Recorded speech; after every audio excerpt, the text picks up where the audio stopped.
یا امام زمان یا امام زمان یا امام زمان یا امام رحیم معزز سامعین السلام علیکم ورحمۃ اللہ وبرکاتہ۔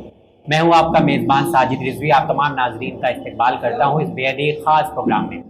خاص اس لیے ہے کیونکہ ایک آج ایسے موضوع پر ہم بات کرنے جا رہے ہیں جس کی آج کے زمانے کو ضرورت ہے۔ کچھ ایسے سوال ہوں گے جس پر سوچنے پر ہم مجبور ہو جائیں گے کہ آخر کیا اس طرح سے بھی ہم کو آگے بڑھنا ہے یا نہیں بڑھنا ہے۔ اس پروگرام میں دو بے حد خاص مہمان موجود ہیں جو کسی تعارف کا محتاج نہیں ہے۔ آئیے شو پر ان کا استقبال کرتے ہیں۔ سب سے پہلے ملاقات کرتے ہیں حجت الاسلام والمسلمین عالی جناب مولانا وسیع حسن خان صاحب قبلہ کا۔ السلام علیکم آقا۔ علیکم السلام ورحمۃ اللہ وبرکاتہ۔ جی ہاں ناظرین، آئیے اب ہم ملاقات کرتے ہیں۔ اس وقت پروگرام میں موجود ہیں حجت الاسلام والمسلمین عالی جناب مولانا سید رومان رضوی صاحب قبلہ۔ السلام علیکم۔ علیکم السلام ورحمۃ اللہ وبرکاتہ۔ آپ دونوں کا تہہ دل سے شکریہ ادا کرتے ہیں کہ اس پروگرام میں آپ تشریف لائے۔ جزاک اللہ۔ اگر جو آج سوال ہم لوگ کرنے جا رہے ہیں وہ سوال حقیقت میں ہم لوگوں کو امام عصر علیہ السلام سے تعلقات بنانے میں بہتر کرے گا۔ سب سے پہلی چیز تو میں یہ جاننا چاہوں گا کہ جب قرآن مجید کی ہم لوگ بات کرتے ہیں اور دیکھتے ہیں تو سورہ فرقان آیت نمبر 31 میں یہ ملتا ہے کہ اور آپ اپنے رب کی طرف جائیں کیونکہ وہ بہترین ہدایت کرنے والا ہے اور مدد کرنے والا ہے۔ دوسری طرف جب ہم لوگ دعائے فرج پڑھتے ہیں تو اس میں ایسا ملتا ہے کہ اے میرے آقا، اے میرے زمانے کے امام، اے میرے وقت کے امام، آپ ہماری مدد کریں، ادرکنی ولا تہلکنی، اس طرح کے تو جملے اس طرح کے جملے ہیں۔ تو کہیں نہ کہیں ہم لوگ کنفیوز ہو جاتے ہیں کہ ایک طرف قرآن مجید ہے، دوسری طرف ہمارے پاس روایت ہے، حدیث ہے، تو دونوں میں کہیں نہ کہیں ٹکراؤ پیدا ہوتا ہے۔ میں چاہتا ہوں اس سے آپ واضح کریں۔ اعوذ باللہ من الشیطان الرجیم، بسم اللہ الرحمن الرحیم۔ اصل میں یہ سوال اس وقت اٹھتا ہے کہ جب ہم اللہ کے نمائندوں کو، جی نمائندہ میں نے اس لیے کہا کہ انبیاء علیہ السلام یا ائمہ علیہ السلام، ان کی صحیح شناخت ہمارے پاس نہیں ہوتی۔ بالکل جی۔ دیکھیے، اس میں کوئی شک نہیں ہے کہ کائنات کا مالک و مختار رب العالمین ہے، اس کے علاوہ کوئی نہیں ہے۔ لیکن جو آپ نے قرآن کی بات کہی، اسی قرآن میں آپ دیکھیے گا جب ولایت کی بات ہوتی ہے تو ایک جگہ ارشاد ہوتا ہے اللہ ولی الذین آمنوا یخرجہم من الظلمات الی النور۔ جی اللہ ولی ہے مومنین کا، یا اللہ هو الولی، صرف اور صرف اللہ ولی ہے، ولی ہے۔ ٹھیک۔ لیکن اسی قرآن میں ارشاد ہوتا ہے انما ولیکم اللہ ورسولہ والذین آمنوا الذین یقیمون الصلاۃ ویؤتون الزکاۃ وہم راکعون۔ تو اس کا مطلب کیا ہوا؟ ایک طرف جو ہے قرآن ہی کہتا ہے اللہ ولی ہے جی فقط اور فقط، پھر قرآن ہی کہتا ہے کہ اللہ ولی ہے، اس کا رسول ولی ہے، اور وہ ولی ہے جو نماز قائم کرتے ہیں، حالت رکوع میں زکوٰۃ دیتے ہیں۔ تو کیا یہاں ولایت تین ہے؟ ایک خدا کی ولایت ہے، اس کے مقابلے میں جو ہے وہ رسول اللہ کی ولایت ہے، اس کے مقابلے میں ائمہ معصومین علیہ السلام کی ولایت ہے۔ جواب یہ نہیں ہے، یہ جواب جو ہے وہ ولایت ان لوگوں کی اصل ولی وہی ہے، جی لیکن اس نے اپنی نمائندگی میں اپنے نبی کو ہمارا ولی بنایا، تو نبی کی ولایت ذاتی ولایت ان کی نہیں ہے، جی در حقیقت اللہ کی ولایت ہے۔ اب نبی اس دنیا سے چلے گئے تو نبی کے بعد جو بھی ہے، امیر المومنین ہے یا بقیہ ائمہ، تو ان کی ولایت اپنی ذاتی نہیں ہے، یہ نبی کی جانشینی کی بنیاد پر ولایت ہے۔ جی تو اس کا مطلب یہ، اسی لیے بلکہ اب فرض کیجئے جو ہے وہ امام ہمارے زمانے کے ہیں تو ہمارے ولی وہ ہوں گے، لیکن یہ جتنی ولایتیں ہیں یہ کوئی اللہ کی ولایت سے ہٹ کے نہیں ہے۔ یہی حال توسل کا ہے، یہی حال دعا کا ہے، یہ ادرکنی جو آپ کہتے ہیں وہی۔ یہ نہیں کہ آپ ڈائریکٹ امام سے کہہ رہے ہیں۔ اگر آدمی ذہن میں یہ ہے کہ صاحب خدا نخواستہ اللہ کے مقابلے میں امام ہیں یا ائمہ معصومین ہیں، آپ مدد کیجئے، وہ غلط ہے، وہ کوئی بھی نہیں قبول کرتا۔ لیکن جیسے ولایت ہے ویسے ہی مدد بھی ہے، کہ ان کی جو کچھ مدد ہے وہ خدا کی بنیاد پر ہے، خدا کے عطا کردہ اختیارات کی بنیاد پر ہے. لہٰذا ہم یہ نہیں کہہ سکتے کہ جو ہم امام سے مدد مانگ رہے ہیں. ہاں اگر کوئی آدمی یہ نیت کرتا ہے کہ خدا کچھ نہیں ہے, اس کا میٹر الگ ہے. لیکن الحمدللہ ہماری جو ہے وہ شیعوں میں اور حتیٰ کے بچوں میں اتنی بیداری ہے کہ وہ یہ جانتے ہیں کہ یہ جو کچھ ہے وہ آن بہاف آف گاڈ, خدا نے ان کو عطا کیا ہے. تو ٹھیک ہے, کیا حرج ہے اس میں؟ اگر یہاں پہ معذرت چاہتا ہوں یہ سوال کے لیے, کیونکہ آج کل کا جو دور ہے آپ دیکھیں تو یہاں پہ ہوتا ہے کہ آپ ڈائریکٹ رابطہ کر سکتے ہیں, ٹھیک ہے, جو پروردگار عالم کی لوگوں کو. دیکھیے میں آپ کی بات کاٹنے کہتا ہوں, بہت علمی جواب دینے کے بجائے کبھی کبھی جو ہے وہ 2 دونا 4 والی بات زیادہ سمجھ میں آتی ہے. چھوٹے چھوٹے تھے ہم لوگ, اب یاد نہیں کس شاعر کا ہے, کہ کسی نے اچھی بات کہی تھی کہ جب یہاں وسیلے کے آپ ہیں نہیں آئل, کیوں مکان کی چھت پر چڑھ رہے ہیں زینے سے. تو بات وہ ہے اصل. اوکے, بہت شکریہ, اور میرے خیال سے یہ جواب ہم لوگوں کے ذہن کو کھولنے کے لیے کافی ہے. اگر آپ کے پاس آنا چاہوں گا, اور جس طرح کے حالات کا ہم لوگ مشاہدہ کر رہے ہیں اور آج سوسائٹی میں ہم لوگ دیکھ رہے ہیں, اور حال ہی میں ابھی ہم لوگ نے کووڈ-19 فیس کیا, مالی حالت سے ہم لوگ 2-4 ہوئے, اس پریشانیوں میں اتنا زیادہ مبتلا ہے کہ ہم کو لگتا نہیں ہے کہ کوئی ایسا زمانہ آئے گا جہاں پر سب کچھ نارمل ہوگا, سب کچھ ٹھیک ہوگا. کیا ہم ایک ایسے زمانے کی امید کر سکتے ہیں آج کے دور میں؟ بسم اللہ الرحمن الرحیم, اللہم صلی علی محمد و آل محمد وعجل فرجہم. یقیناً امید کی سحر ہمارے لیے اطمینان بخش ہے. ہر انسان تاریکی کے بعد روشنی کی امید لگاتا ہے, ہر انسان غم کے بعد خوشی کی امید میں جیتا ہے. ہم اور آپ جس طرح اس دور میں زندگی گزاری, یقیناً یہ مصیبتوں کا دور ہے, پریشانیوں کا دور ہے. ہر انسان کہیں نہ کہیں کسی نہ کسی شعبے میں گرفتار بلا ہے. بالکل. لیکن اس کے باوجود اللہ تبارک و تعالیٰ پر اگر ہمارا ایمان ہے, اسلام کے فرامین پر ہماری نگاہ ہے, تو ہمارے سامنے خداوند کریم نے آیتوں کے ذریعے, پھر اپنے نمائندوں کے ذریعے, اپنے ان تمام نبیوں کے ذریعے, یا پھر ہمارے امام جو یکے بعد دیگر آئے, یا جس غیبت امام میں ہم اور آپ زندگی گزار رہے ہیں, تو اگر ان کی تعلیمات پر ہم اور آپ نگاہ کریں تو کوئی دور ایسا نہیں ہے کہ جو مصیبتوں سے خالی رہا.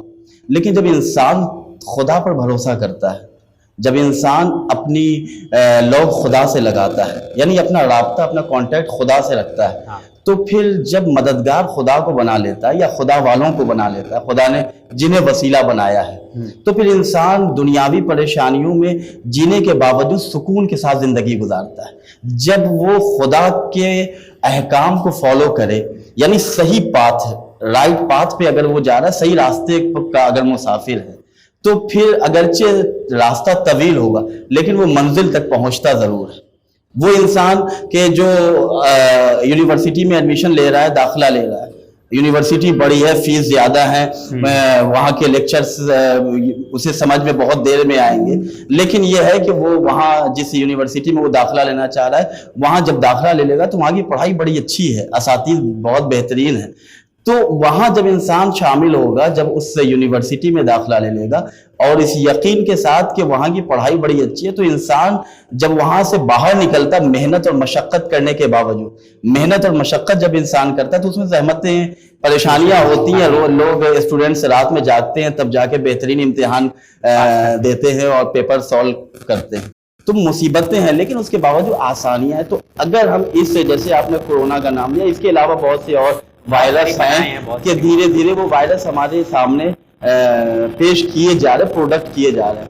لیکن اللہ کا شکر ہے, اہل بیت علیہ السلام کا کرم ہے کہ تعلیمات ائمہ معصومین علیہ السلام ہمارے لیے اینٹی وائرس ہے. یہ جتنی چیزیں ہمارے سامنے آج پیش کی جا رہی ہیں, ان سب کی تعلیمات ہمیں اہل بیت علیہ السلام کی روایتوں میں پہلے سے مل چکا ہے. اہل بیت علیہ السلام نے ہمیں پہلے گائیڈ کر دیا ہے. یہ بدنصیبی ہوگی ان لوگوں کی کہ جو ان تعلیمات تک پہنچ نہیں پا رہے ہیں. ہم اپنی کوتاہیوں کو کسی اور کے سر اگر رکھیں تو یہ ہماری کوتاہی ہوگی, کسی اور کی کوتاہی. میں ایک سوال ایڈ کرنا چاہوں گا. جس طرح سے ہم امید کرتے ہیں کہ جب امام عصر کا ظہور ہوگا, دنیا بہت خوبصورت ہوگی, کوئی ظلم و ستم نہیں ہوگا, تو کیا یہ پاسبل ہے اس دنیا میں جہاں پہ ابھی ہم لوگ جی رہے ہیں, یہ چیز کو ہم لوگ دیکھ سکیں اپنی آنکھوں سے؟ کیسے دیکھ سکیں گے؟ یقیناً خداوند کریم کا وعدہ ہے کہ اسی دنیا میں, جیسا کہ ہم اور آپ پڑھتے ہیں کہ جب ہمارے وقت کے امام کا ظہور ہوگا, تو امام کا ظہور کب ہوگا؟ ظہور سے پہلے کا ڈیوریشن جو بیان کیا گیا ہے وہ وہ زمانہ ہوگا کہ جب پوری دنیا ظلم و جور سے بھر چکی ہوئی ہوگی.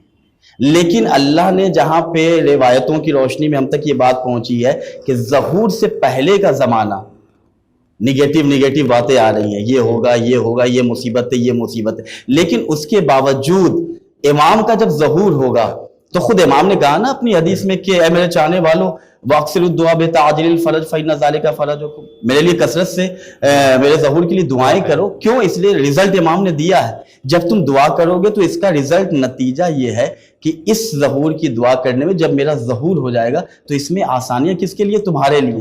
تم آج پریشان ہو، جب میں ظہور فرماؤں گا تو وہی گھاٹ ہوگا کہ جہاں پہ لوگ آج ایک ساتھ نہیں جمع ہو رہے ہیں، تو وہاں پہ وہ لوگ بھی جمع ہو جائیں گے جو لوگ آج ایک دوسرے کو دیکھنا پسند نہیں کر رہے. امام کا جب دور ہوگا تو وہ اتنا خوبصورت دور ہوگا کہ آج ہاتھ پھیلانے والے بہت آپ کو نظر آئیں گے، لیکن امام کا جب ظہور ہوگا تو بانٹنے والے ہاتھ نظر آئیں گے، لینے والے ہاتھ نظر نہیں. انشاءاللہ اس دن کی ہم لوگ جلدی سے دعا کرتے ہیں کہ وہ دن ہم سب کو نصیب ہو. اگر ایک اور سوال میں آپ سے کرنا چاہوں گا کہ ہم لوگ یہ دیکھتے ہیں کہ جب امام اصغر علیہ السلام کا ظہور ہوگا تو جو آسمانی کتاب کے ماننے والے ہیں ان کے عقائد کی طرف امام انہیں دعوت دیں گے، تو کیا یہ ہم لوگ مان لیں کہ انہیں اسلام اور قرآن مجید کی دعوت دی جائے گی؟ بالکل. کیوں؟ اس لیے کہ یہ ساری کتابیں ایک رب کی طرف سے آئی ہیں، جی، ایک خدا کی طرف سے آئی ہیں. تو جو قرآن کہہ رہا ہے وہاں بھی احکام اسی طرح کے ہیں. یہ بعد میں لوگوں نے چونکہ اس میں چینجنگ کی ہے، تو آج جو جناب عیسیٰ پر انجیل نازل ہوئی تھی نہیں ہے، وہ انجیل نہیں ہے. آج جو جناب موسیٰ پر جو ہے توریت نازل ہوئی تھی وہ نہیں ہے. امام جب اصلی کتاب کی طرف جو ہے وہ دعوت دیں گے تو وہ عین اسلام کی دعوت ہوگی. تو مطلب یہ حقیقت ہے کہ جب امام آئیں گے تو دوسرے عقائد کے ماننے والے لوگ امام کی طرف کھنچے ہوئے چلے آئیں گے، سب ایک عقیدہ ہوگا، سب ایک نظریہ ہوگا. اوکے. وہ تو جو 4 آسمانی کتابیں ہیں جو بتائی گئی ہیں وہ ساری کتابیں، یہ ساری چاروں تینوں آسمانی کتابیں، خاتم الکتاب جو ہے وہ جیسے خاتم الانبیاء ہیں، ویسے خاتم الکتاب قرآن مجید ہے. تو یہ سب اس کا جز ہیں. بالکل، بہت شکریہ آغا. جیسا کہ آج کا دور آپ دیکھ رہے ہیں سائنس اینڈ ٹیکنالوجی کا دور ہے، کافی ترقی ہو چکی ہے. اس دور میں فیک نیوز یا آرٹیفیشل ایکٹ میں کہوں یا دکھاوا کہوں، اس دور میں امام سے رابطہ بنانا یا ان کی معرفت رکھنا یا انہیں پہچاننا بہت ناممکن سا لگتا ہے. کوئی آپ کے پاس طریقہ ہے جو آپ بتائیں کہ اس چیز میں جو فیک ہے، جو آرٹیفیشیل ہے، اس میں ہم اپنے رب اپنے امام سے قریب ہو سکیں؟ طریقہ اور وہ راستہ خود خدا نے بتایا ہے. اہل بیت علیہ السلام نے ہمیں تعلیم دی ہے کہ کس انداز میں کن راستوں پر چل کے تم ہم تک پہنچ سکتے ہو. حضرت امیر المومنین علی بن ابی طالب علیہ السلام نے اپنے فرزند امام حسن علیہ السلام سے وصیت کرتے ہوئے فرمایا تھا کہ وَإِنَّمَا قَلْبُ الْحَدَثِ كَالْأَرْضِ الْخَالِيَةِ. آج ہم اور آپ کیوں پریشان ہیں؟ فیک نیوز کی طرف کیوں اٹریکٹ ہو رہے ہیں؟ ہم کیوں آج باطل عقائد کی طرف یا دوسروں کی ثقافت سے کیوں متاثر ہو رہے ہیں؟ امیر المومنین نے بظاہر وصیت امام حسن سے کی تھی، لیکن آنے والی نسلوں تک امام کائنات کی یہ وصیت ہے کہ کیا بیان کرتے ہیں کہ اپنے جوانوں کو ان کے اس زندگی کے مرحلے میں کہ جب ان کی زندگی ہر چیز سے خالی ہوتی ہے، اسی وقت ان کو دین اور ثقافت سے آگاہ کر دو، انہیں دین اور ادب سکھا دو، اس لیے کہ ان کا دل جو ہے وہ ایک خالی زمین کی مانند ہوتا ہے. نہیں، لیکن پہچاننے کے لیے کوئی طریقہ ہونا چاہیے، کیونکہ آج آپ دیکھیں اتنی ساری انفارمیشن آپ کے پاس ہے، اتنے سارے سورسز ہیں، پر آپ کسی کو بولیں کہ چلو آپ اس سورس میں آپ پہچانو اپنے وقت کے امام کو، تو شاید میرے لیے تو بہت ڈیفیکلٹ ہوگا. جی دیکھیں، جب تک ہم کسی چیز کو پہچاننے کی کوشش کریں گے تبھی پہچانیں گے، اس کے لیے ہمیں محنت کرنی ہوگی. امام صادق علیہ السلام کی ایک حدیث ہے کہ قبل اس کے کہ تمہارے نوجوان منحرف ہو جائیں، گمراہ ہو جائیں، انہیں ہماری احادیث یاد کرا دو، انہیں ہماری تعلیمات بتا دو. کب ہم فیک نیوز کی طرف اٹریکٹ ہوتے ہیں؟ ہمارے مارکیٹ میں، میں اگزامپل دے رہا ہوں آپ کی خدمت میں کہ بہت سے پروڈکٹس جیسے موبائل فون، آئی فون آج مارکیٹ میں آ رہا ہے، ہر آدمی چاہتا ہے کہ اسے خریدے، لیکن اسی آئی فون کی فرسٹ کاپی بھی بنائی جا رہی ہے، بالکل اس کی ڈپلیکیٹ کاپی بھی مارکیٹ میں آج آ گئی ہے، لیکن ہر آدمی اس فرسٹ کاپی کو نہیں خرید رہا ہے. جو نہیں جانتا ہے، جس کو اس کا عرفان نہیں ہے، جو اس کے تمام جو معلومات ہے اس سے وہ ناواقف ہے، اس کو نہیں معلوم، اصل کی پہچان ہی نہیں ہے. اصل کی پہچان ہوگی جب اصل کے بارے میں وہ سیکھنے کی کوشش کرے گا. تو امام زمان علیہ السلام یا صحیح دین یا صحیح اسلام کی طرف اپنی ثقافت اپنے کلچر سے ہم کیسے قریب ہوں گے؟ جب اس کی طاقت کو ہم سمجھیں، اپنی تعلیمات کو خود اپنے لیے میراث بنائیں، اپنے لیے بہترین دولت سمجھیں، تب ہم سمجھ سکیں گے کہ جو دنیا میں آج نیوز پھیلائی جا رہی ہے یا امام زمان علیہ السلام کو چھوڑ کے جو دین پیش کیا جا رہا ہے، جس دین کو رائج کرنے کی کوشش کی جا رہی ہے، جب ہم اصل کو دیکھ لیں گے، اصل کی معلومات ہمارے سامنے آ گئی تو آلریڈی ہم ڈپلیکیٹ کو پہچان لیں گے۔ تو کوشش یہ ہونی چاہیے کہ ہم پہلے اصل کو پہچانیں، ہم اصل پروڈکٹ جو خدا کی طرف سے ہم تک جو چیزیں آئی ہیں ان چیزوں، اور اس کے لیے ہمیں کوشش کرنی ہے جیسے مولا کائنات نے وصیت کی، اپنے بچوں کو بچپنے میں دین اور ادب سکھا دو۔ جب وہ بچپنے میں مؤدب ہو جائیں گے، جب بچپنے میں دیندار ہو جائیں گے تو بڑے ہو جائیں، کہیں جائیں، کسی کی بز میں جائیں، کسی کلچر میں جا کے رہیں، انہیں کوئی گمراہ نہیں کر سکتا۔ جی بہت شکریہ۔ اگر ایک اور سوال میں آپ سے کرنا چاہوں گا، آپ اگر دیکھیں گے، ہم لوگ کچھ ویڈیوز بھی دیکھتے ہیں کہ چند افراد اس زمانے میں ہیں یا پہلے بھی ہیں کہ امام مہدی ہونے کا دعویٰ کرتے ہیں، ٹھیک ہے؟ ابھی سوال یہاں پہ ہے کہ جب امام مہدی علیہ السلام کی بات کرتے ہیں، جو ہم لوگ نے روایت میں پڑھا ہوتا ہے وہ ایک مکمل کامل شخصیت ہے۔ اس دور میں اگر کوئی دعویٰ کرتا ہے تو مطلب یقین کرنا، کیونکہ ایسے معجزات دکھائے یا کچھ ایسی ایکٹنگ کرے اور لوگ اس کی طرف کھنچے ہوئے چلے آئیں، تو کیسے ہم ثابت کر سکتے ہیں؟ دیکھیے یہ ایک میری جو سمجھ میں آتا ہے، اس لیے کہ یہ ایک چیز ایسی ہے کہ ہمارے امام کا کانسیپٹ، یعنی منجی بشریت کا کانسیپٹ کہ ایک نجات دہندہ آئے گا، یہ ہر دور میں رہا ہے۔ آپ مسیحیوں کے ہاں بھی دیکھ لیجئے، اور جگہوں پر بھی دیکھ لیجئے، ہندوؤں کے ہاں بھی دیکھ لیجئے، آپ ایک ستیوگ کا تصور ان کے ہاں بھی ہے کہ ستیوگ آئے گا۔ تو میں یہ سمجھتا ہوں کہ شاید یہ کچھ مصلحت الہی بھی ہے نقلی دعویٰ کرنے والوں کی، اس لیے کہ ابھی ان کی بات سے ہی استفادہ کرتے ہوئے کہ جب تک مارکیٹ میں اصلی مال نہیں ہوگا نقلی مال بک نہیں سکتا۔ توجہ فرما رہے ہیں؟ تو یہ نقلی دعوے اس لیے ہو رہے ہیں، کچھ مصلحت ہے تاکہ آدمی یہ سوچے کہ اس کا مطلب کوئی نہ کوئی اصلی آئے۔ توجہ فرما رہے ہیں؟ تو میں اس کو ایک مصلحت الہی سمجھتا ہوں۔ اچھا، اگر یہ ایک چیز میں جاننا چاہوں گا کہ اگر اس دور میں ہمیں اپنے آپ کو وقت کے امام سے کنیکٹ کرنا ہے تو آپ کیا صلاح دینا چاہیں گے، کیا مشورہ دینا چاہیں گے ہم لوگوں کو؟ یہ کسی کی تقریر میں بات آئی تھی، شاید انہی کی یا اس سے پہلے نہیں ذہن میں ہے، لیکن بہت معقول بات تھی کہ امام سے قربت کا واحد ذریعہ ہے واجبات پر عمل اور محرمات سے پرہیز۔ یہ بالکل 2 دنا 4 والی ہے، اور اس طرح کی باتیں میں وقت بڑھانا نہیں چاہتا، اس طرح کی داستانیں سنا کر کے کہ امام کا بھی یہ کہ بھائی تم جو ہے وہ اپنے آپ کو ہم سے قریب کر سکتے ہو اپنے عبادت کے ذریعے سے، گناہوں سے پرہیز کے ذریعے سے، گناہوں سے بچ کر کے۔ اس طرح کے واقعات موجود ہیں۔ بعض کسی کے لیے، چلیے سنی لیجیے، اس کو شارٹ کر دیتا ہوں میں، کہ وہ ابا والد صاحب امام جمعہ تھے، بزرگ تھے، انتقال ہو گیا، تو اب پبلک کیا کرے صاحب؟ تو وہ بیٹے کو ان کی جگہ امام جمعہ بنا دیا گیا۔ اب وہ اپنا چل رہا ہے معاملہ۔ دیکھیے کب کس کو ہدایت ہو جائے یہ بھی نہیں کہا جا سکتا، لہٰذا آج ہم کسی کو دیکھ کر کے بڑی جلدی اپنی زبان نہ کھولیں گے، گمراہ ہو سکتا ہے کل کو یہ حضرت ہور کی طرح ہم سے بہتر ہو جائے۔ تو ایک دن یہ آئینہ دیکھ رہے تھے، کچھ داڑھی پکی ہوئی تھی، وہ اندر سے احساس ہوا کہ یار یہ 420 کب تک چلے گی، مر جانا ہے، تو یہ کام بند کرو۔ ابا تمہارے تھے، پڑھے لکھے تھے، ان کی جگہ کا اس طرح مس یوز ٹھیک نہ کرو۔ یہ آئے صاحب، انہوں نے جو ہے اپنے مسجد میں جہاں بھی اعلان کر دیا بھائی کہ اب تک جو میں نے کیا غلط کیا، آپ لوگ اپنی نماز پھر سے پڑھ لیجئے، میرے پیچھے جن لوگوں نے پڑھی ہے، میرے والد پڑھے لکھے تھے، میں کچھ نہیں تھا، بس میں چل رہا تھا۔ تو اب کچھ مومنین ہوتے ہیں نا، ارے والد صاحب بھی ایسے ہی جو ہے وہ منکسر المزاج تھے، کہا یہ انکسار کچھ نہیں، حقیقت ہے، یہ مجھے کچھ نہیں آتا، آپ لوگ اپنا انتظام کیجیے۔ خیر پبلک ناراض ہو کہ پھر اتنے دن ہم کو بیوقوف کیوں بنایا؟ بالکل، تو پیٹ پاٹ دیا گیا، جو بھی ہوا بہرحال۔ گھر والوں نے بھی نکال دیا کہ تمہاری وجہ سے ہماری خاندانی آبرو چلی گئی، تو ابھی بیچارے کہاں جائیں؟ انہوں نے حضرت کو پکارنا شروع کیا، آقا آج اگر میں پڑھا لکھا ہوتا تو میری حالت یہ نہ ہوتی. بے شک. اب سے پڑھنا چاہتا ہوں. مولا آپ انتظام کیجیے. یہ خوئی رضوان اللہ علیہ نے اس واقعے کو نقل کیا جو ہمارے بزرگوں سے ہم تک پہنچی ہے. محسوس ہوا کہ جیسے حضرت تشریف لائے. ان کا ٹھیک ہے اگر پڑھنا چاہتے تو ایک عالم کا نام لیا تو وہاں چلے جاؤ وہ تم کو پڑھائیں گے. وہاں چلے گئے, بات کی. ان کا ٹھیک ہے کل سے آ جائیے.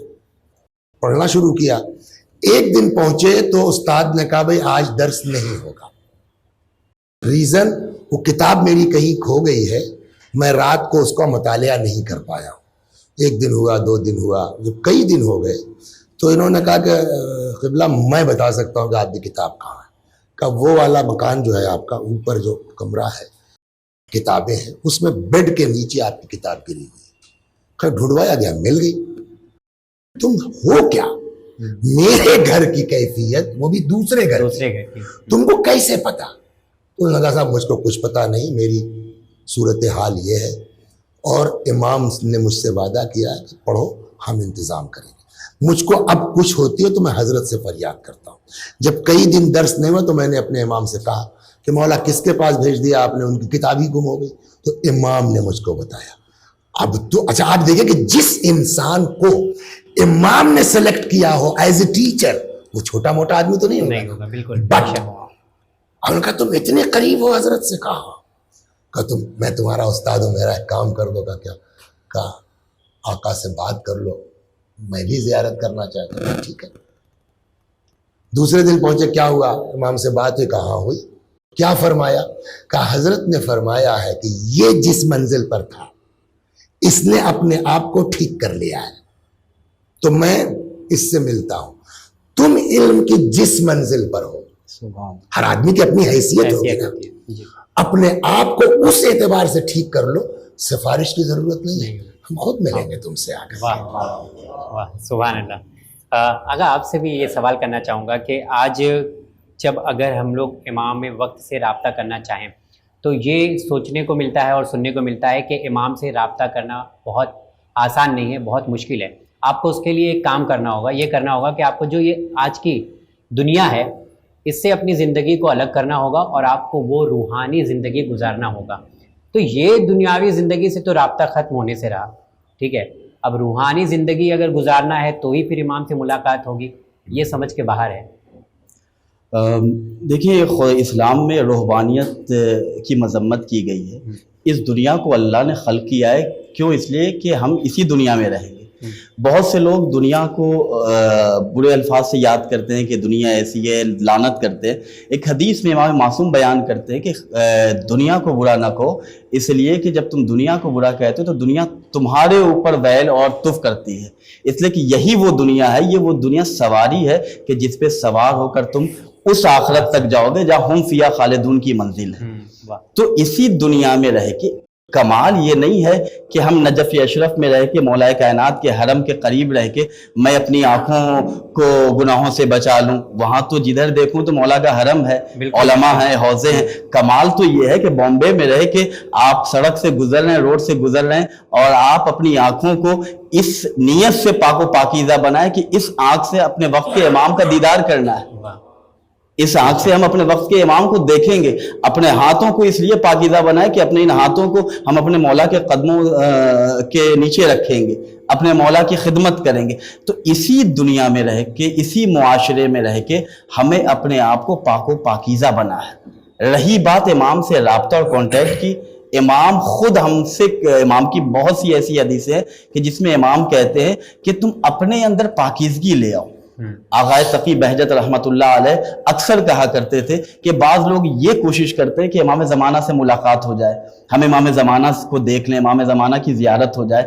غیبت امام میں فقط کمال یہ نہیں ہے کہ آپ اپنے وقت کے امام کی زیارت کر لیں, کمال یہ بھی ہے کہ غیبت امام میں امام کے احکام پر سختی سے عمل کریں آپ.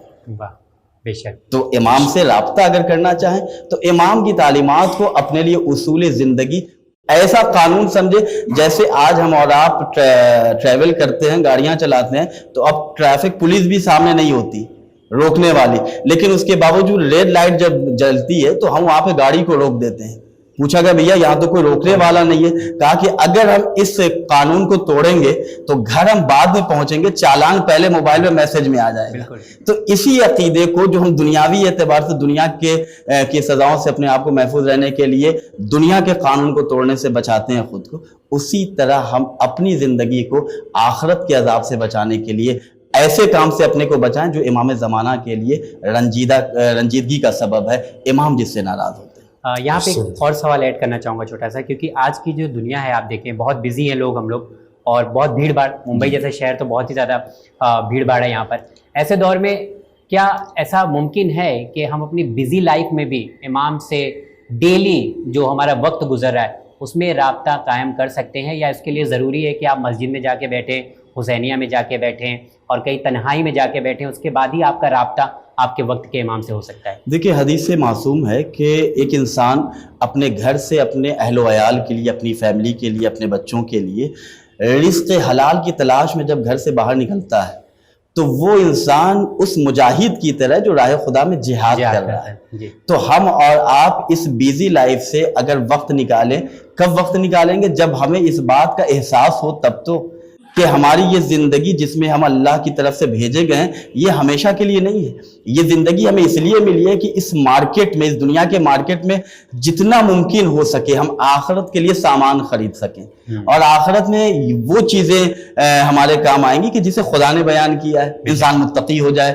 انسان حلال خدا کا پابند ہو جائے, انسان حرام خدا سے اپنے آپ کو بچائے اور محفوظ رکھے. اگر سستانی دامت ظل العالی بہت اچھی بات کرتے ہیں, بہت آسان بات کرتے ہیں, بہت مشکل بات نہیں ہے یہ کہ ہر انسان اپنی حیثیت کے مطابق اپنے وقت کے امام کی خدمت میں اپنا رابطہ بنا سکتا ہے. اگر آپ کے پاس وقت نہیں ہے لیکن اس کے لیے اہتمام کریں, آپ ایک دن میں 24 گھنٹے ہوتے ہیں, آپ اگر وقت کے امام کی عظمت کو سمجھ رہے ہیں, اپنے وقت کے امام کا ریسپیکٹ کر رہے ہیں, تو روزانہ کم سے کم ایک صلوات, اتنا تو وقت ہے, 10 سیکنڈ تو وقت ہے, لیکن اس صلوات کو پڑھنے کے لیے ہم ایک فکس ٹائم رکھیں, یہ نہیں کہ کسی ٹائم, اس لیے کہ ہم کس امام کی بارگاہ میں ہدیہ کر رہے ہیں جو امام وقت ہے, جو منجی بشریت ہے, جو ہادی کائنات ہے.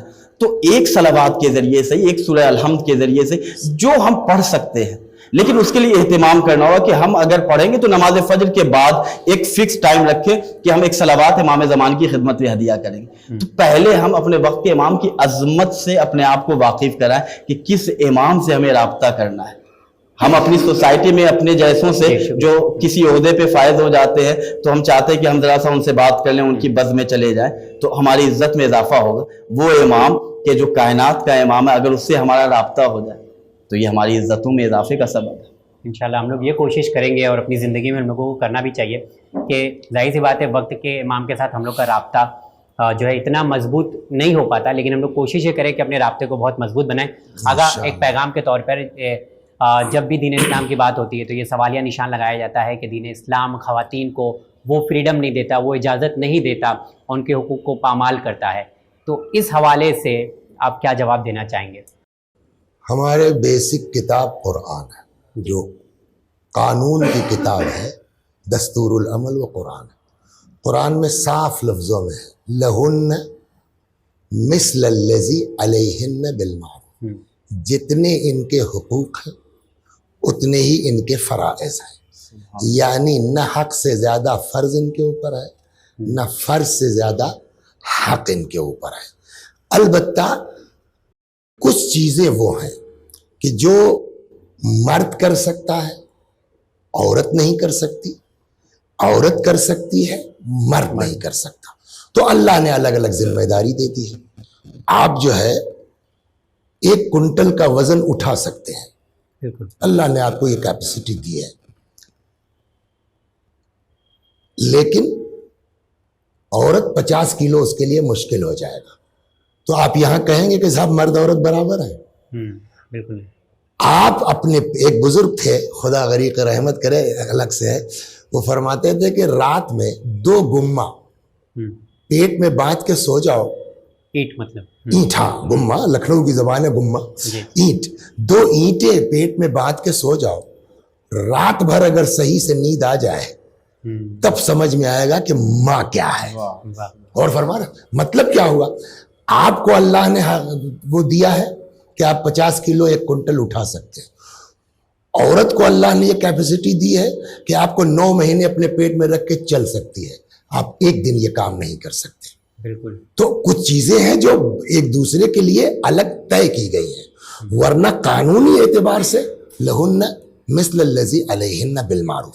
اب آپ کی بات وہ کہ اعتراض, تو اعتراض کی بنیاد جہالت ہوتی ہے. اگر آدمی ڈھنگ سے اسلام کو پڑھ لے گا وہ اعتراض نہیں کرے گا. اعتراض اس بات کی دلیل ہے کہ آپ نے اسلام کو صحیح سے پڑھا نہیں ہے. اور ہمارے ساتھ جو دقت ہو رہی ہے, ہم جلدی سے صفائی دینے لگتے ہیں کہ نہیں صاحب اسلام میں یہ ہے. بالکل. بابا تم نے پڑھا ہی نہیں ہمارا اسلام, آ کے پڑھو تب بات کرو. تو کسی طرح کی کوئی پارشلٹی دین اسلام میں نہیں ہے. مرد اور عورت دونوں برابر کا درجہ رکھتے ہیں. بالکل بالکل. چلیے بہت شکریہ. اگر آپ اس ذمہ داریاں الگ الگ ہیں جی, لیکن آپ دیکھیے کہ جنت کی جہاں بات ہے, کہیں آپ کو ملے گا پورے قرآن میں کہ صاحب مرد جنت میں جائیں گے عورت نہیں جائے گی؟ نہیں, میری نالج میں نہیں ہے. بلکہ وہاں نفس کی بات ہوتی ہے, نہ مرد کی بات ہوتی ہے نہ عورت کی بات ہوتی ہے. کس کی بات ہوتی ہے؟ وہ نفس وما قد افلح من زکاہا, ہے نا. تو یہ نہ مرد ہے نہ عورت ہے, نفس نہ مرد ہوتا ہے نہ عورت ہوتا ہے. جس کا عمل نیک ہے اس کو, ذمہ داریوں کی بات الگ ہے تو دنیا میں بھی ذمہ داری ہے. دنیاوی قانون کے اعتبار سے بھی کچھ ذمہ داریاں الگ الگ ہیں. بالکل. اگر اس سوال جو آج بھی دنیا میں اٹھ رہا ہے کہ وومن فریڈم بہت امپورٹنٹ ہے, اس نظریے میں آپ کا کیا نظریہ ہے؟ قبلہ نے جو بات کہی ہے کہ ہر کی ایک اپنی ذمہ داری ہے. آزادی اور پابندی یہ 2 لفظ ہیں ایک دوسرے کے اپوزٹ. آزادی وہاں تک اچھی لگتی ہے کہ جہاں انسان اچھا نظر آئے. پابندی وہاں لگائی جاتی ہے کہ جب جو چیز انسان کے لیے خود مضر ہو, انسان کے لیے نقصان دہ, تبھی تو قانون بنایا جاتا ہے. اللہ تبارک و تعالیٰ نے جو ذمہ داریاں جو رسپانسبلٹیز مردوں کو دی ہیں, اگر مرد حضرات اسے بحسن خوبی انجام دے رہے ہیں تو وہ اپنی زندگی سے صحیح فائدہ اٹھا رہے ہیں. جو چیزیں خواتین کے لیے, لیڈیز کے لیے جو چیزیں بیان کی گئی, ہم ٹرین میں سفر کرتے ہیں, کسی بس میں سفر کرتے ہیں تو کچھ سیٹ آگے اسپیشل فار لیڈیز رہتی ہے. جی بالکل. یعنی اسے ہمارے جیسے انسان بھی ریزرو رکھتے ہیں کہ نہیں یہ خواتین کے لیے الگ ہے. کیوں نہیں اس گیدرنگ میں رکھا گیا؟ اس لیے کہ وہاں پہ مردوں کی بھیڑ زیادہ ہوگی, لوگ ایک دوسرے سے بالکل قریب ہوں گے, عورتوں کے لیے زحمت ہے وہ وہاں پہ نہیں آ سکتے. تو جب ہم اپنے جیسوں کے لیے جب قانون بناتے ہیں تو لیڈیز کے لیے اسپیشل, تو اللہ نے بھی ذمہ داریاں دی. تو اس ذمہ داریوں کے تحت اگر خواتین اپنی رسپانسبلٹی کو پوری کریں تو وہ ان کے لیے بہتر. بہت اچھا کسی ہندو اسکالر کا جملہ ہے کہ جس زمانے میں عورتوں کو اور استریوں کو ان کے شوہر کے انتقال کے بعد جب ان کے شوہر کی مرتیو ہو جاتی تھی انہیں زندہ جلایا جاتا تھا, اس معاشرے میں رسول اسلام نے بیواؤں سے شادی کی تھی. بے شک. واہ. تو یہ اسلام ہے کہ جہاں عورتوں کو عزتیں دی جا رہی ہیں, انسانوں کو عزتیں دی جا رہی ہیں. سمجھنے کی بات ہے, اگر ہم سمجھنے پہ آئیں تو ہمارے لیے کوئی چیز کنفیوژن پیدا نہیں کرے. بے شک. آج آپ کا تہ دل سے شکریہ ادا کرتے ہیں کہ آپ نے اس پروگرام میں تشریف لائے, اور جزاکم اللہ آپ کا بھی اور آرگنائز کرنے والوں کا بھی شکریہ ہی نہیں صرف, بلکہ اس دعا کے ساتھ کہ حضرت کی توجہ سب کے اوپر شامل ہو انشاءاللہ. خدا اپنے حفظ و امان میں رکھے. جتنے لوگ بھی یہاں شریک ہوئے ہیں اور جو لوگ بھی اس پروگرام کے آرگنائز کرنے میں جن لوگوں نے بھی حصہ لیا, خداوند کریم سب کو, ہم سب کو امام زمانہ علیہ الصلوۃ والسلام کی دعا میں شامل کرے. سلامکم اللہ. اسی دعا کے ساتھ اس پروگرام کو یہاں ختم کرتے ہیں. امید کرتے ہیں کہ جو ہم لوگوں کا لگاؤ ہے, جو ہم لوگوں کی محبت ہے, وہ شاید ہم لوگ بہترین طریقے سے امام کے لیے ظاہر کر سکیں اور ان کے ظہور کے لیے زمینہ فراہم کر سکیں. اسی دعا کے ساتھ اس پروگرام کو یہاں پر ختم کرتے ہیں. بہت بہت شکریہ. جی ناظرین, وقت ہو چلا ہے کہ اب ہم آپ تمام کی ملاقات کروائیں. جتنی دیر سے اس پروگرام کو ہوسٹ کر رہے تھے جناب راحل صاحب, ان سے گزارش ہے کہ اسٹیج پہ تشریف لائیں. اس لیے خاک شفا سے لکھا ہے, ضرور ہوگی عنایت امام آخر کی.